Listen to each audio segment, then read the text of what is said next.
Hi dear ones, we're going to continue with our shadow work today. Very excited to continue with this because we're learning so much more about ourselves and where the healing is needed. So just as a recap, we're going to quickly look at the difference between the persona and the shadow self. The word persona, according to Carl Jung, defines who we would like to be and how we wish to be seen by the world. The word persona is derived from a Latin word which literally means mask. However, in this instance, the word can be applied metaphorically, representing all of the different social masks that we wear among different groups of people and situations. And then, what is the shadow self? The shadow self is an archetype that forms part of the unconscious mind and is composed of repressed ideas, instincts, impulses, weaknesses, desires, perversions, and embarrassing fears. This archetype is often described as the darker side of the psyche, representing wildness, chaos, and the unknown. Jung believed that this latent energy is present in all of us and in many instances forming a strong source of creative energy.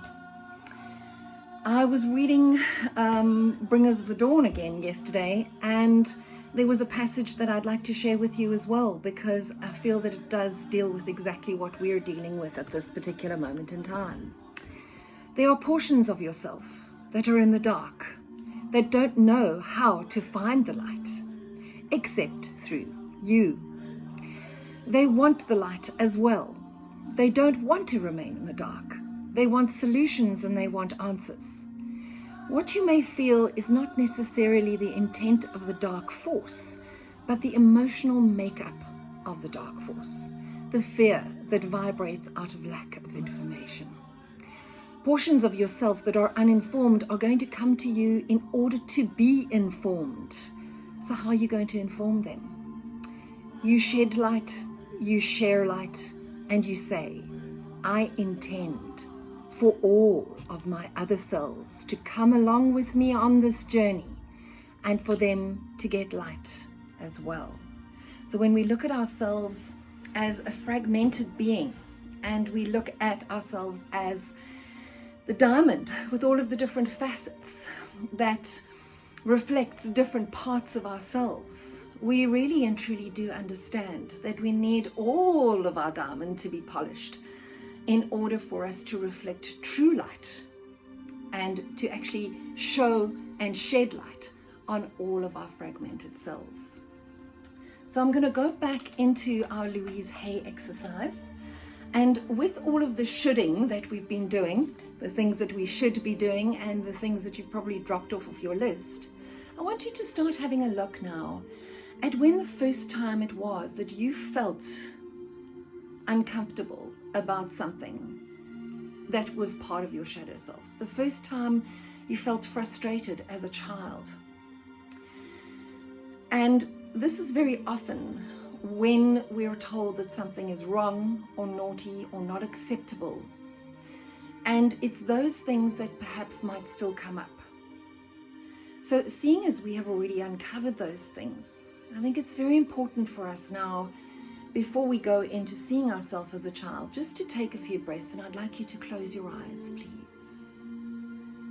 And I'd like you to breathe in deeply from the base of your spine. Breathe in as if you're feeling it right from your very core, and breathe in deeply. And 1, 2, 3, 4, hold it, 2, 3, 4, and breathe out, 2, 3, 4, 5. We're going to do this 3 times. So breathe in, 2, 3, 4, hold it, 2, 3, 4, and breathe out, 2, 3, 4. And last one, in, 2, 3, 4, hold it, 2, 3, 4, and breathe out, 2, 3, 4. And now I would like you to keep your eyes closed And I'd like you to go in your mind's eye back to the first time that you felt that frustration as a child.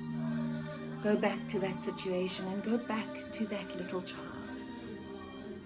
Don't frighten that little child now, because that little child is not going to recognize you, but reassure that little child. Tell them who you are. Introduce yourself gently. Bend down to their level and tell them that they are loved. Put your arms around them. Tell them that they are accepted. And send love to the situation. And if you're able, visualize pink candy floss clouds surrounding everybody, including yourself and the situation and the other person or people. And hold it there. Hold that feeling. Feel that feeling of acceptance and approval. Feel that feeling of love unconditionally. Okay, so you may open your eyes now, and every single time that you feel that you are in need, to go back and reassure your little self. Take yourself there in meditation. I had to do this very, very briefly because I can't take you in a full meditation. It's going to take too long. But you understand the gist of it. And of course, if you'd like one-on-one guided meditation sessions with journey work into the situation, past life regressions, please contact me and we can set up appointments one-on-one. So I'd like to continue now with the Louise Hay story of seeing yourself as a child. Now, if we were to take a 3-year-old and put her in the middle of the room, and you and I were to start yelling at this child and telling her how stupid she is, how she could never do anything right, how she should do this and shouldn't do that, and look at the mess she made and maybe smack her a few times, we would end up with a frightened little child who sits docilely in the corner or who tears up. And the child will go one of two ways, but we will never know the potential of that child. If we take the same little child and tell her how much we love her, how much we care, that we love the way she looks and we love the way she does things, and that it's okay for her to make mistakes because she only learns, and that we will always be there for her no matter what, then the potential that comes out of that child will blow your mind. Each and every one of us has a 3-year-old child inside of us. And we often spend most of our time yelling at ourselves and that child within ourselves, and that's that shadow self. And then we wonder why our lives don't work. And if you had a friend who was always criticizing you, would you want to be around that person? Perhaps you were treated this way as a child, and that is sad. However, that was a long time ago, and now you are choosing to treat yourself differently. And if you choose to treat yourself in the same way, then that's even more sad.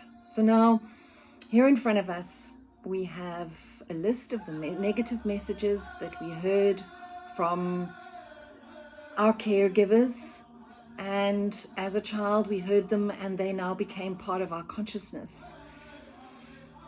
So how does this list correspond with what you believe to be wrong with you today? And are they almost the same? Well, they probably are. We base our life script on our early messages. We are all good little children and obediently accept what they tell us to be truth. It would be very easy just to blame our parents and be victims for the rest of our lives, but that wouldn't be much fun, and it certainly wouldn't get us out of our stuck positions. So the answer really here is not to blame anybody for this. This isn't about blame. Healing is about forgiveness, forgiving ourselves and forgiving others. And remember what forgiveness is. Forgiveness is choosing not to be a vessel to hold on to the negative energy that was associated with that act. And the only way that we do release that is to be able to go back to our little child, to go back to ourselves in those situations. And we can, as we uncover it and as we heal and grow, In that uncovering of it, we are creating situations for ourselves to heal that shadow self and to pull those fragments of ourselves back towards us so that we may live an unfragmented life, and that all of the fragments of ourselves are working together for our highest and greatest good. Happy Friday, dear ones. I hope you have a wonderful, wonderful weekend. And please remember always our foundation of the 4 agreements and the 5 Reiki principles. Be kind to yourselves. And please, if you're having a little bit of trouble with giving yourself that 15 minutes every single day, set a timer. Put a do not disturb sign. If you have to, concentrate for 15 minutes just on the breath that comes into your body, into your nose, into your lungs, and then from your lungs it goes into our bloodstream. And imagine that blood pumping through our veins and going through to each and every extremity and to every nerve ending and to every single part of our body. And if you're focusing on that and where that energy and breath goes, and then as it comes out again, you'll probably find that your mindfulness 15 minutes is up in no time. Enjoy it, have fun with it, and much love.